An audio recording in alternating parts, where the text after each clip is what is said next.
No one expected this. Trump showed that whoever controls the ocean controls the world, including us, the United States of America. In international waters, off the coast of Sri Lanka, he stopped a cargo ship coming from China, boarded it, and confiscated part of the cargo. Components bound for Iran, suitable for use in missile weaponry.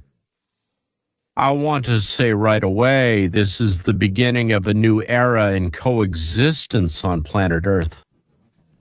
This event has canceled 100 years of attempts to change the world.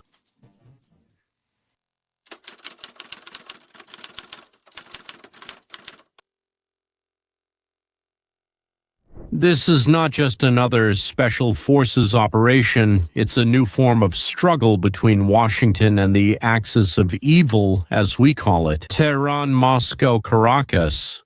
In the next 20 minutes, we will break down what really happened. What is China, which remains silent, afraid of? Let's talk about whether Iran will respond to this. And well, with something other than words, of course. And doesn't this mean that the United States has decided that neutral ocean waters are their own domain, like a backyard pond?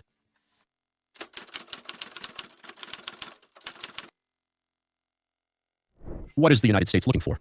The official reason is to prevent Iran from restoring its missile and nuclear capabilities. But is there an even deeper hidden reason? Or are there reasons that should interest anyone who follows the development of international relations? Anyone who is concerned about the gathering storm clouds and the signs of another world conflict? The first message is that we, the United States, know what you are shipping and where, and you can't hide from us. The second message is that we know where it is stored, and we can easily take it, and no one will say a word. The third is on land and at sea. We're tired of waiting for Security Council decisions, and we're doing what we think is necessary. In this case, we took on the role of enforcing the new United Nations sanctions. If they make decisions but don't enforce them, we will. By the way, after the specific cargo was seized, the ship was released and continued on its course. Silently, politely, carefully.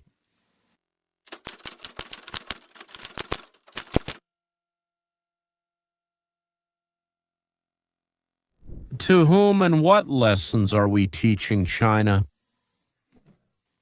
Trade with Iran is now under scrutiny. And in general, we know a lot of things you thought you had hidden well from Israel, the Sunnis, your strange allies. Guys, even when we take a more isolationist stance, we still control the oceans, and we still haven't left completely. We changed our priorities, which doesn't mean a complete withdrawal.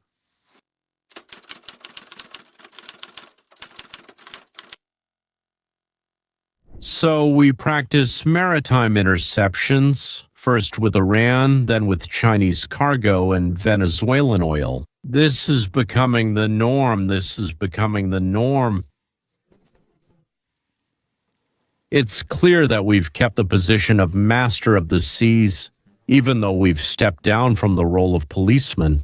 And the thought that should arise in our enemies if today we're transshipping Chinese cargo for Iran, well, unloading, transshipping for ourselves, naturally. Or Venezuelan oil, which in the end was headed for China after it was supposed to go to Iran for processing. And why shouldn't we stop, search, and seize any ship that's in international waters?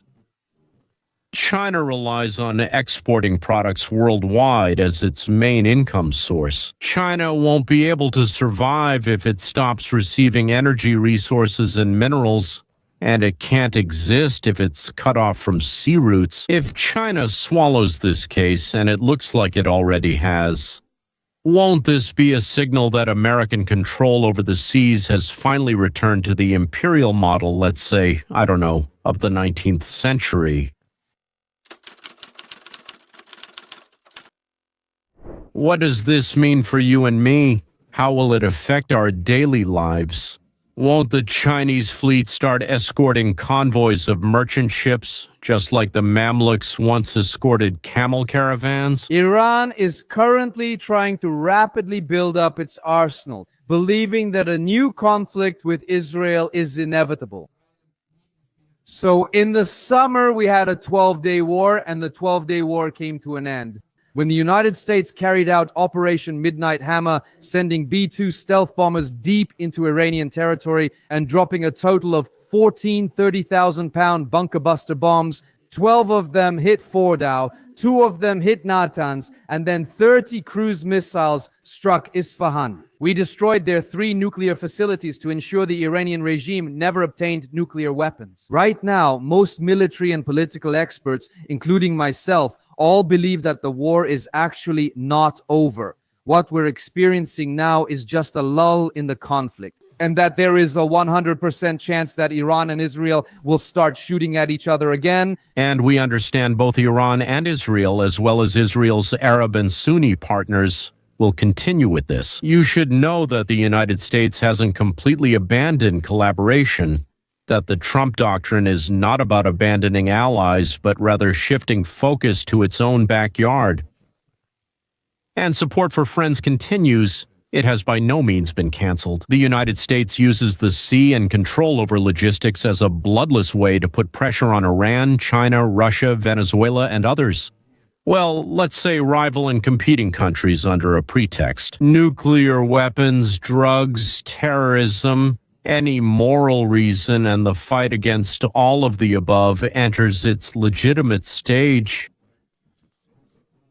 Now it becomes the right of the United States to intervene by force and trade. We simply declare that nuclear weapons in Tehran or drugs in Caracas are an attack on United States interests.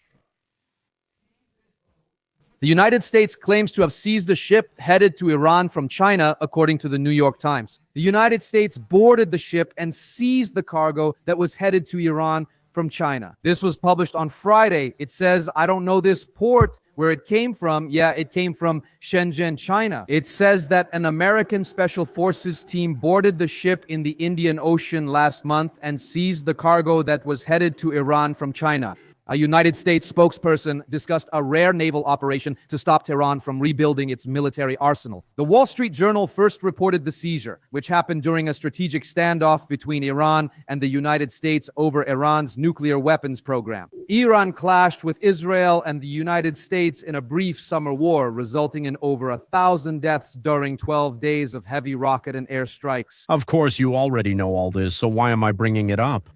The point is that maritime trade now belongs not to international law, but to whoever is stronger.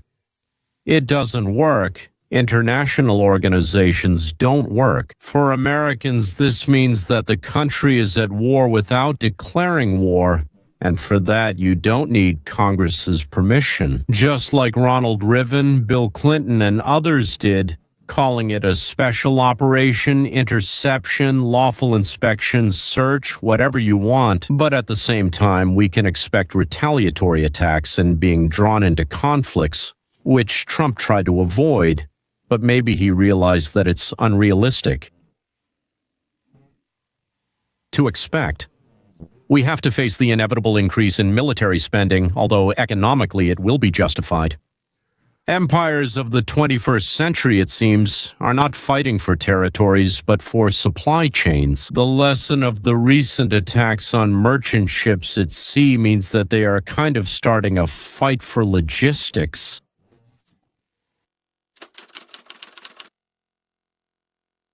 The international institutions that people like to talk about at conferences hardly work at all when the interests of major powers collide. It continues where the Security Council, the United Nations tribunals, and conventions are powerless or paralyzed. For example, 57 Islamic countries vote for something that has nothing to do with truth, justice, honesty, or anything like that. When there is no effective and all-powerful arbiter, every country comes to a very cynical conclusion. Either you know how to protect your own cargo and territories, or someone else will do it, but for their own benefit. Just look at the situation in Ukraine. They understood this before anyone else.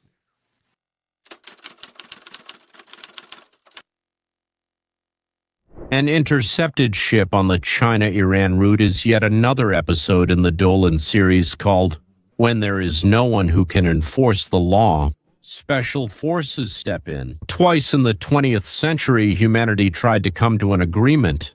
The League of Nations failed, and now the United Nations has failed. It still exists, but it's already meaningless. Groups such as the G7, G8, and G20 consist of various countries, and still there isn't a single decision that's based on justice. It's always based on power, whether we like it or not. But the world is once again returning to an era where interests are protected not by resolutions, but by this very power, just as it was for the previous 5,500 years. The attack on a merchant ship carrying Chinese cargo marked a new era, a new confrontation.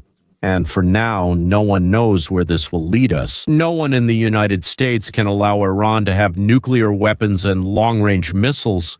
The Sunnis cannot allow China to arm Iran, and Europe cannot afford not to rearm and not to go back out to sea as it did in the 17th and 19th centuries to escort its cargo.